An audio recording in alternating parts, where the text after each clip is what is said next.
பொங்கி ஊற்றிருச்சு. Hi friends, எல்லோரும் நல்லா இருக்கீங்களா? அண்ட் வந்து இன்றைக்கி என்ன விலாகுன்னு வந்து பார்த்தீங்கன்னா, இன்றைக்கி வந்து எங்களோட கல்யாண நாள். 4வது வருஷம் முடிஞ்சு 5வது வருஷத்தில் அடி எடுத்து வைக்கிறோம். அதுக்கு தான் இன்றைக்கி வந்துட்டு காலையிலே வந்துட்டு, ஆனால் நம்மளுக்கு வந்து ஓய்வு கிடையாது இல்லையா? நம்ம இன்றைக்கி காலையிலே வந்து லஞ்சுக்கு வந்துட்டு சுண்டல் குழம்பு வச்சு ரைஸ் வந்து வச்சுட்டேன். ஏன்னா அவங்களுக்கு வந்து ஆஃபீஸ் இருக்குது, 1 மணி நேரம் பர்மிஷன் தான் கேட்டிருக்காங்க. அதுக்குள்ளே நம்ம கடன்னு இந்த சிம்பிளாக வந்துட்டு இந்த ஒரு பாயாசம் மட்டும் வச்சுட்டு அதுக்கப்புறமா கோயில் கிளம்பி போனோம். அதெல்லாம் வந்து இந்த விளாகில் வந்து ஷேர் பண்ணியிருக்கேன். வீடியோவை ஸ்கிப் பண்ணாமல் பாருங்கள், ரொம்ப ரொம்ப ஜாலியாக இருக்கும். இவ்வளோ நாள் நம்மளோட சேனலை சப்போர்ட் பண்ணுறவங்க எல்லாருக்குமே ரொம்ப ரொம்ப தாழ்மையான நன்றிகள். இப்போ வாங்க வீடியோக்குள்ளே போகலாம். பாருங்க, இங்கிட்ட வந்து சுண்டல் குழம்பு கொதிச்சுக்கிட்டு கிடக்கு. இங்கே வந்து பாயாசத்துக்கு வந்து வச்சுருக்கேன். இதில் இன்னும் வந்து தேங்காய் பால் ஊற்றணும். சரி, ஒரு அரை வேக்காடை வேக செஞ்சு சொல்லிட்டு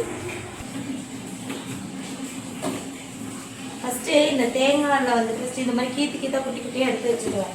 அது வந்துட்டு அந்த நெய்யில் முந்திரி வதக்குவோம் இல்லையா, அந்த மாதிரி இதை வதக்கி போட்டோம்னா டேஸ்ட் ரொம்ப நல்லாயிருக்கும். ஏன்னா நான் இப்போ வந்து துருவ போகிறேன் தேங்காய் பால் எடுக்கிறதுக்கு.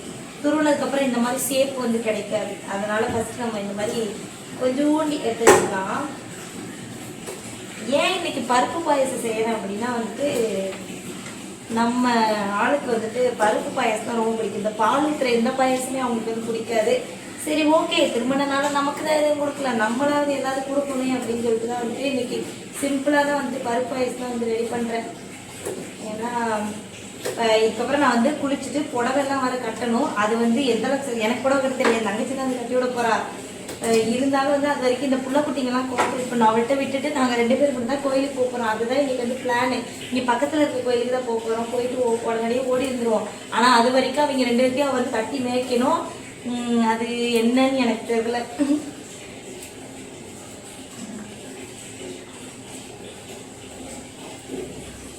காலையிலிருந்து இந்த படத்தை என் மைண்டில் ஓடிக்கிட்டு இருக்கு. 100 வருஷம் இந்த மாப்பிள்ளையும் பொண்ணுதான். அந்த பாட்டு எதுக்கு மைண்டில் ஓடுதுன்னே தெரியாது. கரெக்டாக 4 வருஷத்துக்கு முன்னாடி இந்நேரம்லாம் தாலி கட்டி முடிச்சுட்டு ஊராக வந்து சுற்றிக்கிட்டு இருக்கோம். அந்த ஊர் சைடில் வந்துட்டு எல்லா கோயில்லையும் போயிட்டு நம்ம சாமி கும்பிடுவோம் இல்லையா, அந்த மாதிரி ஊருக்குள்ளே எல்லா கோயிலையும் வந்து சுற்றிக்கிட்டு இருக்கோம் இந்நேரத்துக்கு. அதெல்லாம் அப்படியே ஞாபகத்தில் வந்துக்கிட்டே இருக்குது. இப்போ நம்ம இந்த வந்து தேங்காய் துருவிடுவோம் நேரம்.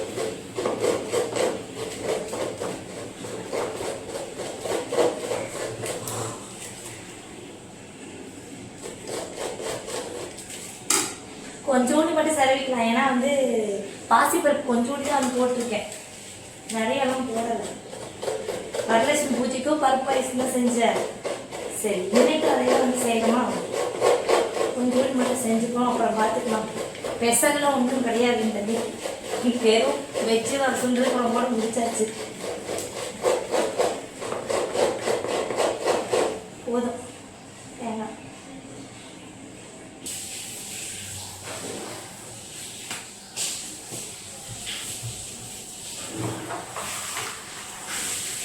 கையோட போட்டி அழியணும், இல்லைன்னா என்னோட சின்ன வாண்டு வந்து ஒன்னொன்னா பொறுக்கி வாயில போட்டு திருடுவோம். போட்டுக்கலாம்.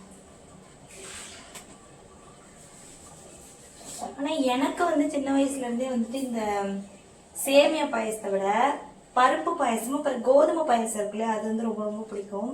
எங்க அப்பாலாம் கல்யாண வேலைக்கு போவார்ல, அங்க வந்துட்டு மிச்சம் மீதியெல்லாம் இருக்கும்ல, அதெல்லாம் வந்து எடுத்துட்டு வருவார் எங்களுக்கு.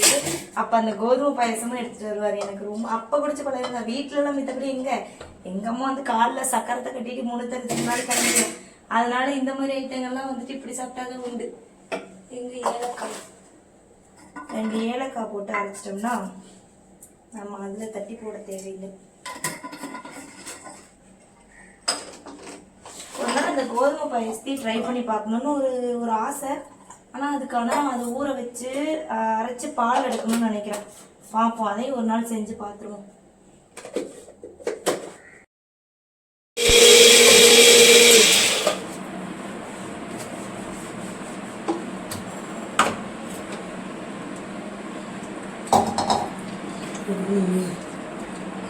அதான் என்ன வாங்கிட்டு வாங்க, விலை போறது இருக்கா? நான் அதுக்குள்ள குளிச்சிருவேன்.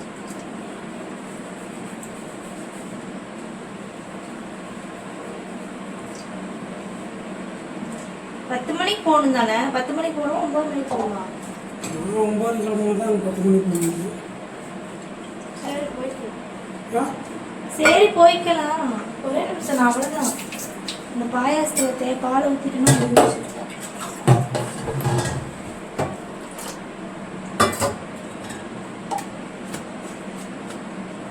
பூவும் விளக்க போடுறேன். என்ன மறந்துடாது. இங்கே வந்து பார்த்திங்கன்னா இந்த 2வது தேங்காய் பால் வந்து பாசிப்பருப்பு வந்து கொஞ்சம் முக்கால்வாசி வெந்துருச்சு. இந்த 2வது தேங்காய் பால் தண்ணியாக இருக்கு பாருங்க, அதை வந்து ஊற்றிக்கலாம். இதில் வெந்துச்சுன்னா கொஞ்சம் டேஸ்ட் வந்து சுவையாக இருக்கும். இது வெந்துச்சுன்னா அதுக்கப்புறமா சர்க்கரை போட்டோம்னா சரியாக இருக்கும். நான் இன்றைக்கி வெல்லம்லாம் போட போகிறதில்ல, கொஞ்சம் வேலை அதிகமாக, அதனால் நாட்டு சர்க்கரையை போட்டு இறக்கிட போகிறேன். இது ஒரு 2 நிமிஷம் கொதிச்சதுன்னா சரியாக போயிடும்னு நினைக்கிறேன். அவ்வளோதான். ஒரு சர்க்கரை வந்து எடுத்துருவோம். வெல்லம் போட்டால் ஒரு டேஸ்ட் நல்லா தான் இருக்கும்.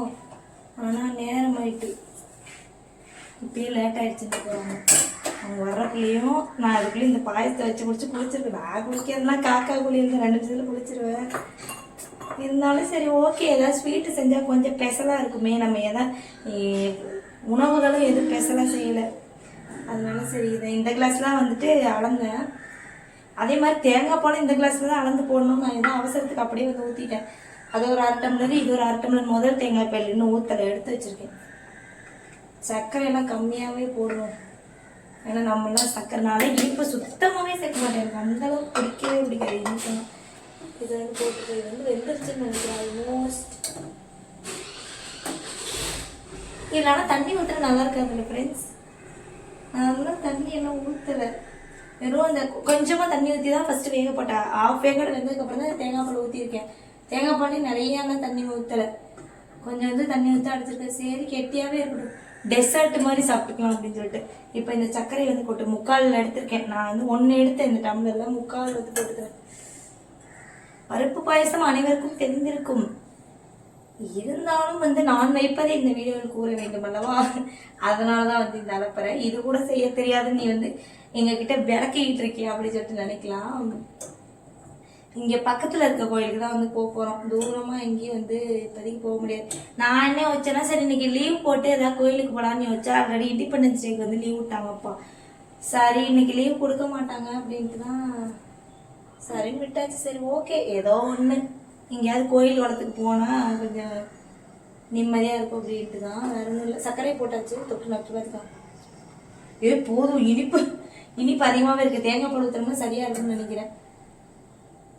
சூப்பர். இது கொஞ்சம் வந்து லிக்விட் ஆகிடுச்சு, அதுக்குள்ளே நம்ம வந்து இது நெய்யில் வறுக்கலாம். ஆனால் இந்த குழம்பு வேற கொதிச்சுட்டு கிடக்கு.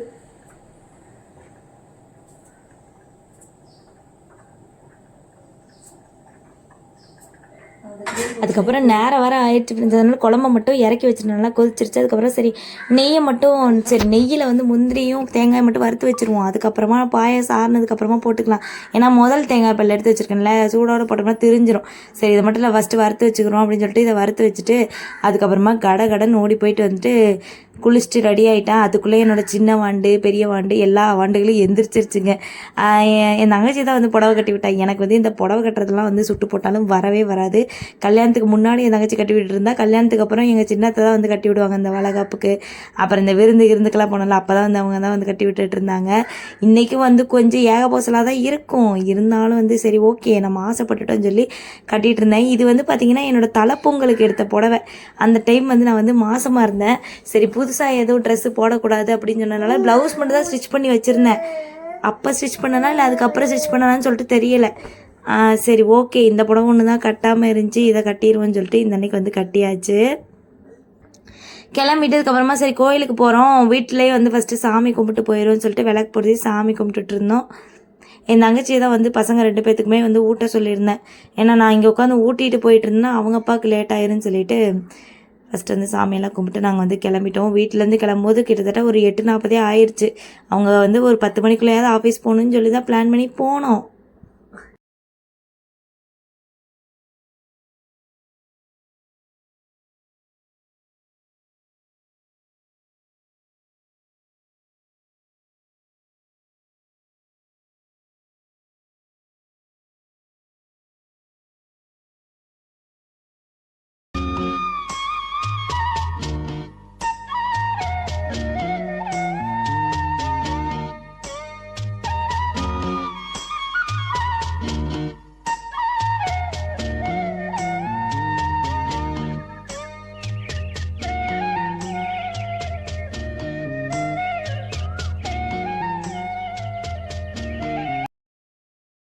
நாங்கள் ஃபஸ்ட்டு வந்துட்டு இந்த குன்றத்தூர் முருகன் கோயில் கூட்டு போங்க அப்படின்னு சொல்லி தான் வந்து கேட்டேன். அவங்க வந்துட்டு அந்த அன்றைக்கி லீவ் இல்லை அப்படின்றதுனால சரி பக்கத்தில் சாய்பாபா கோயில் கூட்டு போகிறேன்னு சொல்லி அங்கே தான் வந்து போயிருந்தோம். இது வந்து அம்பத்தூர் தாண்டி இருக்குதுன்னு சொல்லிட்டு நினைக்கிறேன். எனக்கு கரெக்டாக லொக்கேஷன் வந்து தெரியல. இதுக்கு முன்னாடி நான் ஒரு வாட்டி இந்த கோயிலுக்கு வந்து கூட்டு போயிருக்காங்க. நாங்கள் 2023 நியூ இயர் அன்றைக்கி வந்து தம்பி வந்து வயிற்றுல இருந்தால் அப்போ நாங்கள் 3 பேர் தான் வந்து போயிருந்தோம். சரியான கூட்டம். ஏன்னா அந்த அன்றைக்கி நியூ இயர் இல்லையா, ஸோ ரோடு வரைக்கும் க்யூ நின்றுட்டு இருந்துச்சு. அப்போ தான் ஃபஸ்ட் டைம் நாங்கள் வந்து போயிருந்தேன். இன்றைக்கி வந்துட்டு அந்தளவு கூட்டம் இல்லை. ஏன்னா இது சாதாரண நாள் தானே, புதன்கிழமை வர. என்ன நாங்கள் போகிற வழியில் தான் போகிறோம் போய்கிட்டே இருக்கோம். அந்த அன்றைக்கி போகும்போது கொஞ்சம் பக்கமாக இருந்த மாதிரி இருந்துச்சு. இன்றைக்கி போகிறோம் ரொம்ப தூரமாக போகிற மாதிரி இருக்குது. நானும் போகும்போதெல்லாம் எங்கே வந்துருச்சான்னு சொல்லி கேட்குறேன். 2 கிலோமீட்டர்மா 2 கிலோமீட்டர் சொல்லி 3/4 மணி நேரம் ஆகிப்போச்சு.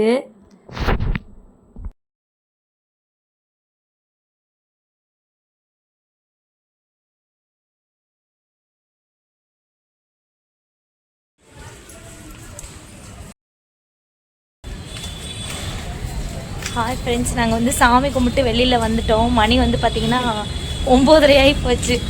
சரி யார்கிட்டையாவது ஃபோனை கொடுத்து ஒரு ஃபோட்டோ எடுக்கலான்னு பார்க்குறோம். ஆனால் யாரும் காணோம். நீ அடுத்து அப்படியே வந்துட்டு வீட்டுக்கு போயிட்டு அவ்வளோதான். இன்றைக்கி வந்து எங்களுக்கு இப்படி தான் வந்து போச்சு. அவ்வளோதான், பறக்க போன மாதிரி தான் வந்துட்டு இருக்குது. சரி பார்ப்போம். ஆனால் மனசுக்கு நிறைவாக வந்துட்டு இருக்குது. அதுக்கப்புறம் அங்கேருந்து கடகடன்னு கிளம்பியாச்சு ஃப்ரெண்ட்ஸ். நான் ஏன் இடையில வந்துட்டு பேக்ரவுண்டில் வாய்ஸ் ஓவர் கொடுக்குறேன்னா, ரோட்டில் போகும்போது வண்டி சத்தம்லாம் வந்து ரொம்ப கியான்னுச்சா. சரி ஓகே, உங்களுக்கு இரிட்டேட்டிங்காக இருக்குன்னு சொல்லிட்டு தான் அதை அப்படியே மியூட்டில் போட்டு நான் பேக்ரவுண்டில் வாய்ஸ் கொடுத்துட்ருக்கேன். நம்மால் வந்துட்டு ஒரு வேளை லேட் ஆயிடுச்சோ அப்படின்னு சொல்லிட்டு மின்னல் வேகத்தில் வண்டியில் போய்கிட்டு இருந்தா கடைசியில் போய் ஒரு டீ கடையில் நிப்பாட்டுறாங்க. ஏன்னா இவங்களுக்கு வந்து தெரு வீதியில் எங்கேயாவது வந்து பாய்லரை பார்த்துடக்கூடாது. பாய்லரை பார்த்துட்டாலே உடனே வண்டியை நிப்பாட்டிடுவாங்க. எங்களோட ஃபேவரட்டான டீ ஷாப்புக்கு தான் வந்து போயிருந்தேன். அப்படிலாம் கிடையாது, இந்த ஏரியாலே இந்த டீ பாயில் மட்டும் தான் கொஞ்சம் டீ வந்து கொஞ்சம் ஓகேவாக இருக்கும். வேறு மற்ற கடையிலலாம் எனக்கு அந்தளவுக்கு வந்து பிடிக்காது. ஏதாவது ஒரு மனவழி வந்துச்சு அப்படின்னா டக்குன்னு வந்து டீ குடிக்க போயிடுவோம். அப்படி தான் வந்து நிப்பாட்டினாங்க. இதுலேயும் வந்து இவங்க வாய் வந்து கொஞ்சம் அடுப்பு வாய். நீங்கள் வந்து நெருப்புலேயே எடுத்து டீயை கொடுத்தாலும் கடகடன்னு முழுங்கிடுவாங்க. ஆனால் நமக்கெல்லாம் அப்படி கிடையாது. கொஞ்சம் ஆரம்பரம் மிதமான சூட்டில் இருந்தால் நம்ம வந்து குடிப்பேன். அதுக்கப்புறமா வந்து அவங்க ஆற்றி கொடுத்தாங்க. நானும் வந்து குடிச்சிட்டு பொறுமையாக வந்துட்டு கதை பேசிட்டு போய்கிட்டு இருந்தோம். வீட்டுக்கு வரும்போது வந்து பார்த்திங்கன்னா 9:50 ஆயிடுச்சு. பைபிளில் வந்தோடனே வந்து கடகடன்னு வந்து சாப்பிட்டுட்டு அதுக்கப்புறமா ரெடியாக ஆரம்பிச்சிட்டாங்க. நான் என்ன பண்ணுறது ஃப்ரெண்ட்ஸ், நானும் வந்து காலையிலேருந்து ஓடிக்கிட்டு தான் இருந்தேன். இதில் வர இடையில சண்டைகள்லாம் வேறு வந்துச்சு. சரி ஓகே, அதெல்லாம் வந்துட்டு சகஜம் தானே அப்படின்னு சொல்லிட்டு வந்தாச்சு வீட்டுக்கு ஒரு வழியாக. அவங்க வந்ததுக்கப்புறமா வந்து சாப்பிட்டுட்டு உள்ளே ட்ரெஸ் சேஞ்ச் பண்ணிட்டு இருந்தாங்க. அதுக்குள்ளே சரி நம்ம கிஃப்ட் கொடுத்துடலாம் அப்படின்னு சொல்லிட்டு என்னோட அழகான ஒரு கிஃப்ட்டை வந்து எடுத்தேன். நான் என்ன கிஃப்ட் கொடுக்குறதுன்றதை பாருங்கள்.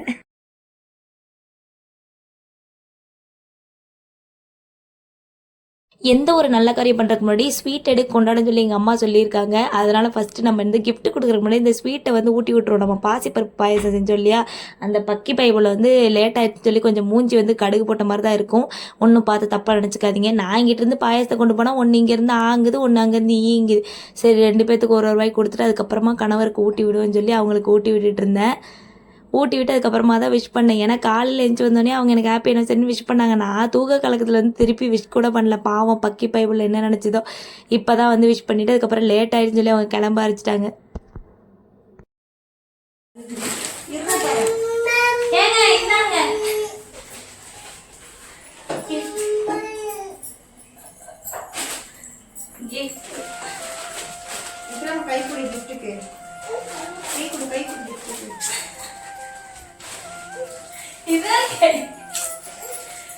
என்ன